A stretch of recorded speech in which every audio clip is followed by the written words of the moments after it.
आज Doubtnut app download करें। Doubtnut पर अपने सभी गणित, रसायन विज्ञान, भौतिक विज्ञान और जीव विज्ञान के डाउट्स का करो सफाया। बस प्रश्न की फोटो खींचो, एक ही प्रश्न को क्रॉप करो और तुरंत वीडियो सोल्यूशन पाओ। अभी डाउनलोड करें। हमारा सवाल है यहाँ पर उस कोशिका में कौन सा या कौन से एंजाइम उत्पन्न होंगे जिसके लिए लेक वाई जीन में निरर्थक उत्परिवर्तन। ऑप्शन ए दिया है लैक्टोज परमेज तथा ट्रांस एसिटाइलिस, बी दिया है बीटा गैलेक्टोसाइडिस, सी दिया है लैक्टोज परमेज, डी दिया है ट्रांस एसिटाइलिस। तो हम यहाँ पर बात करते हैं कि यहाँ पर किस प्रकार से लेकोपेरॉन संपन्न होता है। तो लेकोपेरॉन की अगर हम यहाँ पर बात करें तो हम यहाँ पर देख सकते हैं कि एनसीईआरटी में हमें इस प्रकार से यहाँ पर जो है लेकोपेरॉन का चित्र दिया गया है। अब इसकी अगर हम बात करें तो ये जो है यहाँ पर दो स्थितियाँ हमें दी गई है। अगर हम यहाँ पर प्रारंभिक स्थिति की बात करें कि ये किस प्रकार से यहाँ पर संपन्न होता है तो हम यहाँ पर कह सकते हैं जो लेकोपेरॉन होता है इसमें सबसे पहले यहाँ पर आई जीन पाया जाता है। आई जीन या रेगुलेटर जीन जो होता है उसका कार्य होता है कि ये जो होता है यहाँ पर दमनकारी एमआरएनए का निर्माण करता है।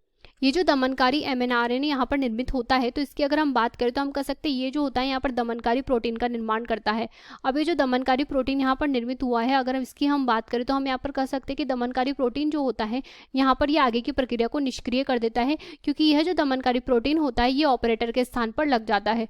ऑपरेटर का जो कार्य होता है वो कार्य होता है कि ये जो आगे के संरचनात्मक जीन होते हैं उनको यहाँ पर सक्रिय करता है। यहाँ पर जो ZYA है तो ये तीनों जो होते हैं यहाँ पर आगे के संरचनात्मक जीन होते हैं। तो ये जो संरचनात्मक जीन यहाँ पर उपलब्ध होते हैं इनको सक्रिय करने का जो कार्य होता है वो यहाँ पर ऑपरेटर का होता है। तो हम यहाँ पर कहेंगे अगर ऑपरेटर जो होता है दमनकारी प्रोटीन की वजह से निष्क्रिय हो जाता है तो यहाँ पर जो है प्रक्रम चल नहीं पाता है, तो हम कहेंगे यहाँ पर यह प्रेरक की अनुपस्थिति में संपन्न होता है। अब हम कहेंगे यहाँ पर जो आईजीन की दूसरी जो स्थिति है हमारी उसके अंतर्गत जब आईजीन यहाँ पर जो है दमनकारी एमआरएनए का निर्माण करता है तो इसके अंतर्गत हम यहाँ पर कहते हैं दमनकारी प्रोटीन जैसे ही निर्मित होता है तो यहाँ पर जो है पर्यावरण में प्रेरक उपलब्ध होता है, अर्थात कोशिकीय पर्यावरण में यहाँ पर प्रेरक की उपस्थिति होने के कारण ये जो दमनकारी प्रोटीन होता है इससे ये आकर के जुड़ जाता है और यहाँ पर इसको निष्क्रिय कर देता है। ये जो प्रेरक होता है सामान्य रूप से अगर इस प्रेरक की हम बात करें तो हम कह सकते हैं ये जो होता है यहाँ पर प्रकृति में लैक्टोज पाया जाता है, यानी कि कोशिका में यहाँ पर लैक्टोज की उपस्थिति होने पर यहाँ पर यह प्रक्रिया इस प्रकार से संपन्न हो जाती है। अब यहाँ पर जो ऑपरेटर जीन होता है वो संरचनात्मक जीन को यहाँ पर सक्रिय कर देता है।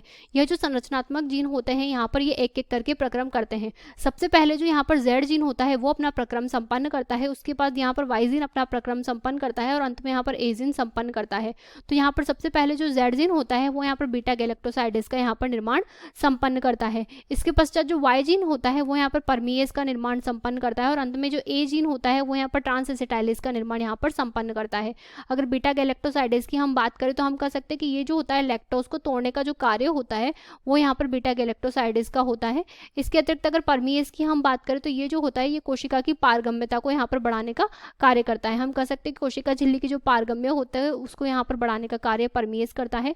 और अगर ट्रांस एसिटाइलिस की हम बात करें तो हम कहते हैं ये जो होता है एसिटाइल ग्रुप को स्थानांतरित करने का कार्य यहाँ पर संपन्न करता है। तो हम यहाँ पर कह सकते हैं कि जो एसिटाइल ग्रुप होता है उसका स्थानांतरण का जो कार्य होता है वो अंत में ए जीन के द्वारा यहाँ पर जो है संपन्न करवाया जाता है। अब हमसे जो सवाल में बोला गया है वो हमसे यहाँ पर यह बोला गया है कि अगर यहाँ पर वाई जीन का जो है निरर्थक उत्परिवर्तन हो जाए तो यहाँ पर क्या होगा।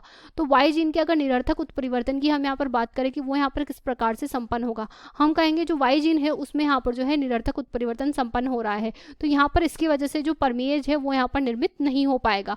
अब परमीएज यहाँ पर निर्मित नहीं हो पाएगा तो कोशिका की पारगम्यता नहीं बढ़ेगी है। तो ए जीन जो कार्य करता है वो इसके बाद संपन्न होता है। अगर यहाँ पर वाई जीन ही सक्रिय नहीं हो पाएगा तो ए जीन भी यहाँ पर सक्रिय नहीं हो पाएगा, तो ए जीन भी अपना कार्य यहाँ पर संपन्न नहीं कर पाएगा। तो इसकी वजह से हम कह सकते हैं कि यहाँ पर जो है ट्रांस एसिटाइलिस भी यहाँ पर कार्यरत नहीं हो पाएंगे। तो हमारा जो सवाल यहाँ पर पूछा है कि वाई जीन के निरर्थक होने पर कौन सा एंजाइम यहाँ पर निर्मित होगा, तो हम यहाँ पर कह सकते हैं कि यहाँ पर सिर्फ एक एंजाइम निर्मित होगा जो होगा बीटा गैलेक्टोसाइडिस। अब हम हमारे सवाल को यहाँ पर देखते हैं। तो हमारे सवाल के अंतर्गत हमें यहाँ पर इस प्रकार से दिया है उस कोशिका में कौन सा एंजाइम उत्पन्न होगा जिसमें लेक वाई जीन में निरर्थक उत्परिवर्तन हो जाता है।